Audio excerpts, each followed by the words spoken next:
প্রিয় দর্শক, আজকে আপনাদের দেখাতে চলেছি রহস্যে ঘেরা মুরাপাড়া জমিদার বাড়ি, যেটি নারায়ণগঞ্জ জেলায় রূপগঞ্জ উপজেলার মোরাপাড়া গ্রামে অবস্থিত। এই জমিদার বাড়ি ৬২ বিঘা জমির উপর অবস্থিত। তৎকালীন জমিদার রামরতন ব্যানার্জি এই জমিদারি বাড়ি প্রতিষ্ঠা করেন। তবে বংশ পরম্পরায় তার বংশধর কর্তৃক এই জমিদারি বাড়ি বেশ কয়েকবার সংস্করণ করা হয়।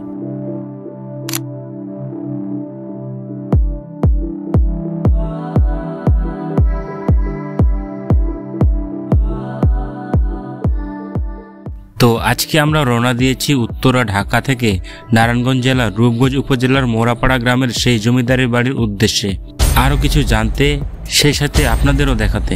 তো বন্ধুরা, এসটি ব্লক 99 এর পর্দায় আজকের ভিডিওটি থাকছে মুরাপাড়া জমিদার বাড়ির আদ্যপান্ত। বন্ধুরা, উত্তরা ঢাকা থেকে আমরা বাসে চেপে টঙ্গী স্টেশন রোডে আসি। এরপর টঙ্গী স্টেশন রোড থেকে একটি ব্যাটারি চালিত অটো দিয়ে মীরের বাজার নামক স্থানে আসি। এরপর সেখান থেকে একটি ট্যাক্সি করে ভুলতাগাঁওছিয়ে আসি। তবে সেখান থেকে আরও একটি অটো নিয়ে সোজা নামবো জমিদার বাড়ির সামনে। রাস্তাটা এত পরিমাণ ভাঙা,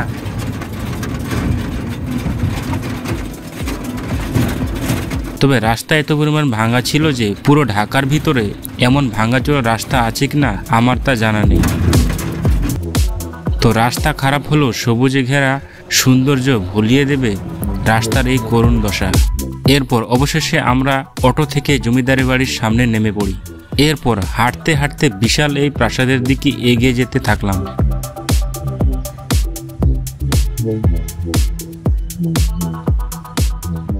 ৬২ বিঘার উপর এই বিশাল প্রাসাদের সামনে একটি বিশাল আকারের মাঠ রয়েছে এবং এই মাঠের পাশে রয়েছে সুন্দর একটি দিঘি। আর এই দিঘিকে কেন্দ্র করে চারপাশে সুন্দর করে গ্রিল বাউন্ডারি করা রয়েছে। এটি তৎকালীন জমিদারের গঠনমূলক পরিকল্পনার একটি অংশ, যেটি সত্যিই অসাধারণ।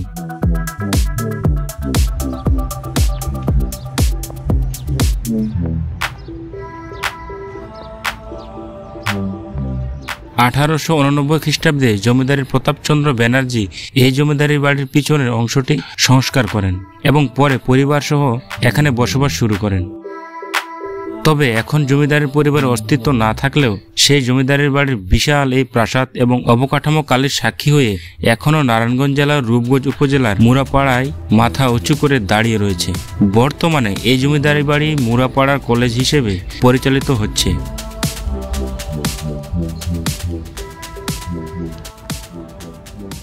তবে এর অবকাঠামো সামান্য কিছু সংস্কার ছাড়া সবকিছুই অক্ষত রয়েছে। এছাড়া বর্তমানে এই জমিদার বাড়ির বাংলাদেশের প্রত্নতত্ত্ব অধিদপ্তর আওতাধীন রয়েছে।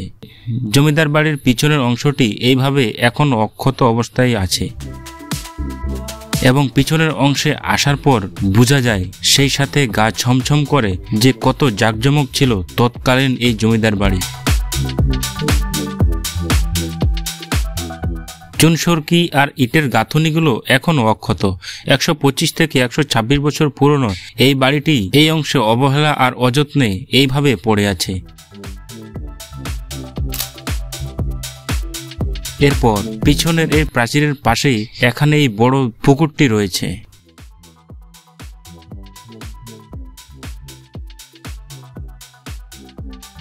আর এই জমিদারি বাড়ির মূল প্রাসাদের সামনে ছোট্ট এই পুকুরটির পাশে রয়েছে পুরনো সেই আমবাগান। তবে এখানে স্কুল আর কলেজ থাকাতে এই আমবাগানের ক্লাস বিরতির সুন্দরতম স্থান হয়ে উঠেছে এবং এই বাগানের আম গাছগুলো এতই পুরনো যে গাছের গোড়া থেকে আগা পর্যন্ত পুরোপুরি বুড়ো হয়ে গেছে। আগাছা হওয়ার পর আগাছাও বুড়ো হয়ে গেছে। কি এক অদ্ভুত হয়ে দাঁড়িয়ে আছে এই আমবাগানের আম গাছগুলো।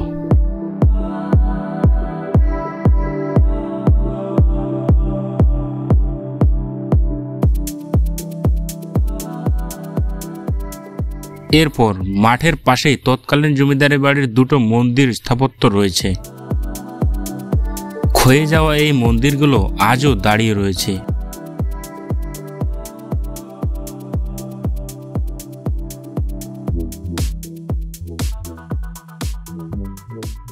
তবে এই মন্দিরগুলো এখনো পূজা অর্চনা হয় কিনা তা আসলে দেখে বোঝার উপায় নেই। তবে এটি দেখে সহজেই বোঝা যায় তৎকালীন জমিদার পরিবারের বিশাল জাঁকজমকপূর্ণ পূজা অনুষ্ঠানগুলো পরিচালিত করত।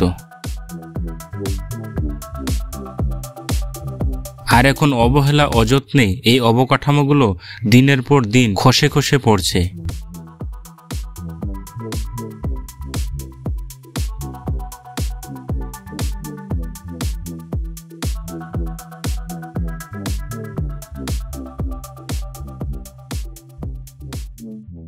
সে সময় এই মন্দির নির্মাণ করা হয়েছিল চুনসুরকি আর ইটের গাঁথুনি দিয়ে।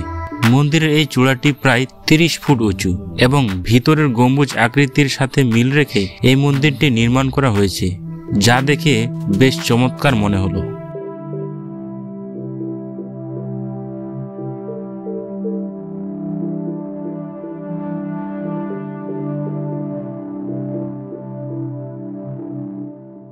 এছাড়া এই পুকুরের বেড়ার পাশ দিয়ে রং বেরঙের কলস বসানো ছিল।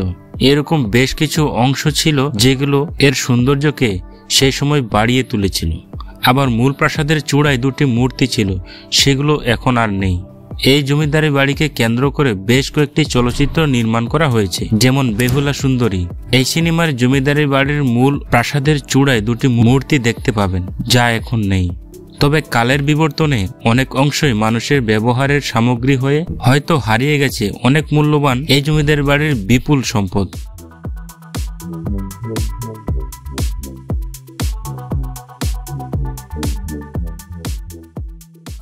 আজকের এই ভিডিওটি এই পর্যন্তই। সেই সাথে ভিডিওটি ভালো লাগলে একটি লাইক দিতে ভুলবেন না এবং আপনার মূল্যবান মতামতের জন্য অপেক্ষায় রইলাম। ভালো থাকবেন, সুস্থ থাকবেন।